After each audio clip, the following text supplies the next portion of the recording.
This has got to be one of the worst sounding Golf 7Rs that I have ever heard. I say we get this car into the garage and maybe start stripping it.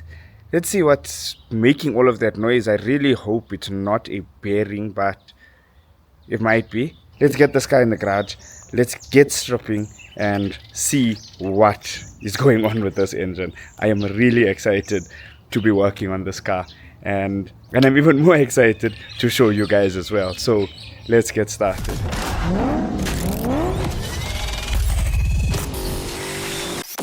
I'm lost in the way you move, the way you feel.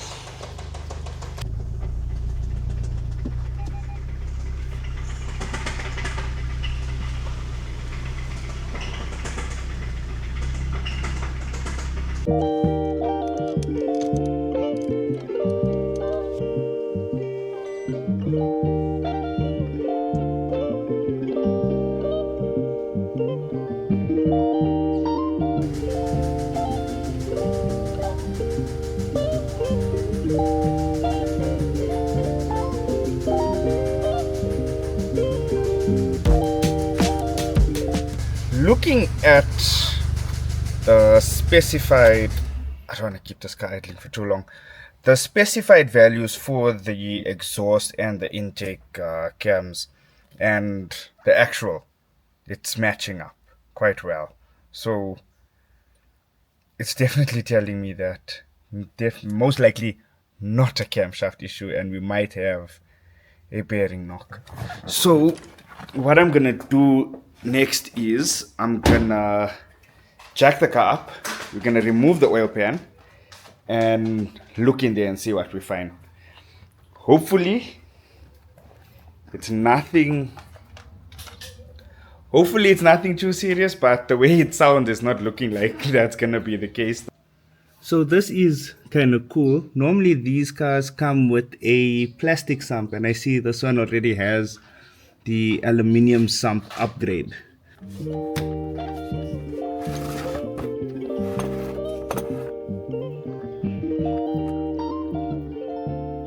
I'm gonna check what's in this container as soon as it's done dropping. Gonna drain this out into another container and see what's left at the bottom. Usually if it is a bearing, you would find traces of gold. Not the kind of gold that you want, but we will find gold traces of gold metal in the oil pan.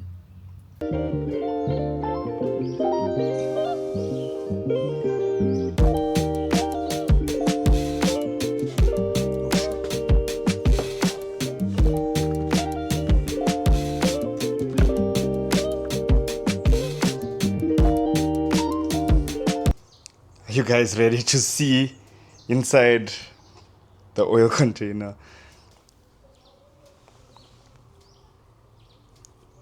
Oh my. Oh that is definitely an engine bearing.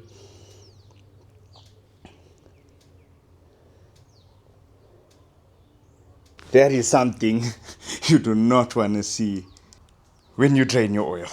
Like, jeez. Okay. Yeah, so that is definitely something you don't want to see when you're draining your oil.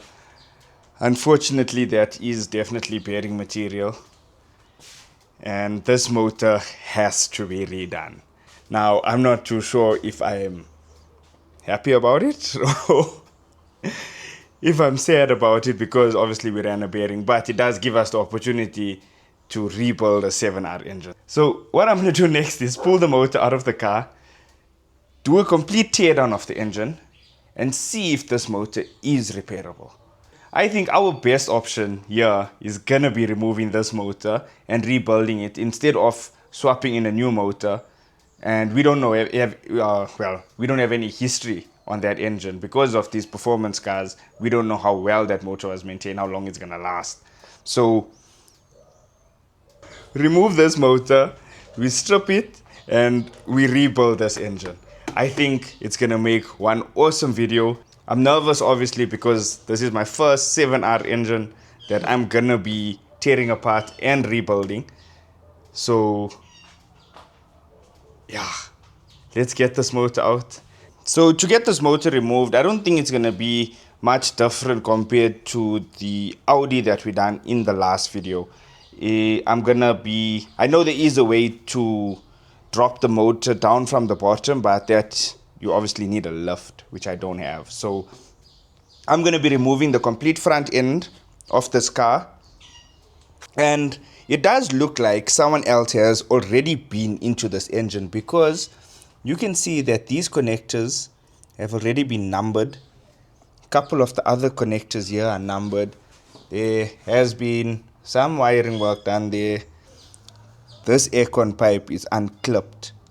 And there's no aircon gas in this car. So I think this front was definitely removed before and there was some work done to this motor. So it is going to be quite interesting to strip this motor apart and see what's going on inside, and hopefully we can see why this motor failed, because it had plenty of oil in it, but maybe I don't know because besides the bearing knock, the motor sounds good. It doesn't sound like it has a misfire or anything like that. So I am a bit concerned as to why this motor ran a bearing. Yeah, I don't know if it has something to do with that, with the sump being changed. Maybe they knocked the plastic sump broke it. The car ran dry for a little while on oil, ran the bearing, and maybe they put the metal sump, filled it with oil, and they were hoping that there was no damage, but maybe there was. But that's the only thing that I can see so far as to why this motor ran a bearing. So enough procrastinating. Let me start stripping this car and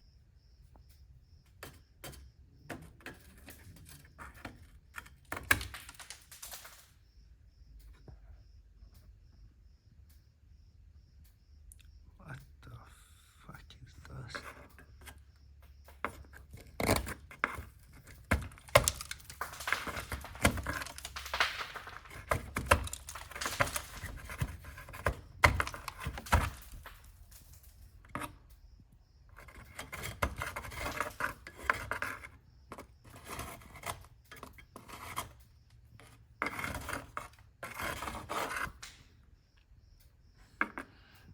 Not too sure. And I continue working on this car. Like, what on earth is that?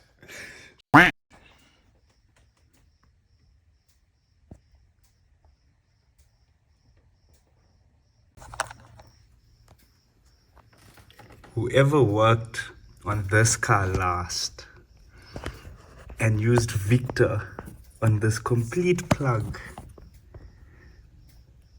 there is a special place in hell for you, because it's like 30 minutes already and I'm trying to scrape away at all of this Victor that's inside the plug also, just to get this one plug off from the turbo. Okay, so far I took out the intake, the airbox, the battery, and I removed this bracket that was here and the bracket that was there and the air scoop here. Next, I think what I'm gonna do is remove the front bumper so I can get that out of the way. I don't know if I think the front bumper has to come out for the headlights to come out. And then, yeah, so take out the front bumper, remove the grille. So just to keep track a little bit better of where all the bolts and stuff go back, generally what I do is as soon as I remove a part, and I'll take a packet and I'll just either label it or I'll tape the bolts in that packet to that part. So when it comes time to put the parts back, you don't really have to now go through all the bolts or remember which bolt goes where. So this does take a little bit more time, but it does make life a lot easier. This car is full of surprises because from the glued plugs, the insect nest, to cable tying the fender liner to the suspension. Like, I'm a bit scared now because I really don't know what I'm gonna find next. The further I dig, the weirder this car is looking.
We got everything out of the way, and the only thing left now is just to pull the motor out and get the motor cleaned up and get everything ready.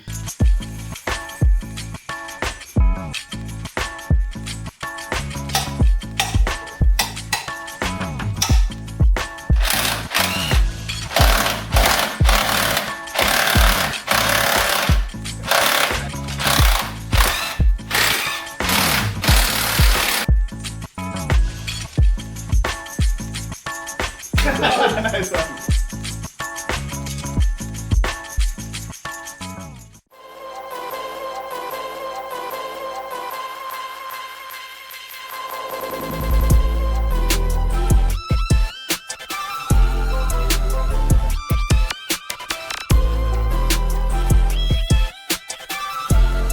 Okay, so we finally got the engine out of the 7R. The only thing left now to do is remove a couple of these water pipes and get off some of the bell housing bolts and the starter, get the gearbox cleaned up, but that I'll do off camera. And then I'm going to take the engine, I'm going to be putting it onto this engine stand over here, and then I'll be working from between that table and this engine stand with this motor.